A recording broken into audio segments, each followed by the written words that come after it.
Aber ja, ist schon Zeug, dass ich da so Hülse gefunden habe oder so. Ja, die dann für mega Abfälle gedacht sind. Habe jetzt die als erstes gedruckt.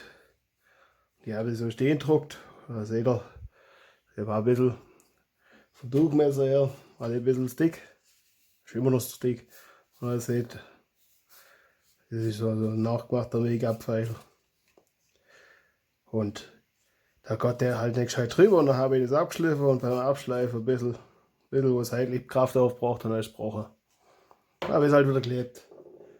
Ich habe mir gedacht, okay, das musst du wahrscheinlich liegend drucken, dass du da in die Richtung Stabilität kriegst. Das ist halt dann scheiße, weil dann hast du die Rille, aber ja. Dann habe ich das müsste sein.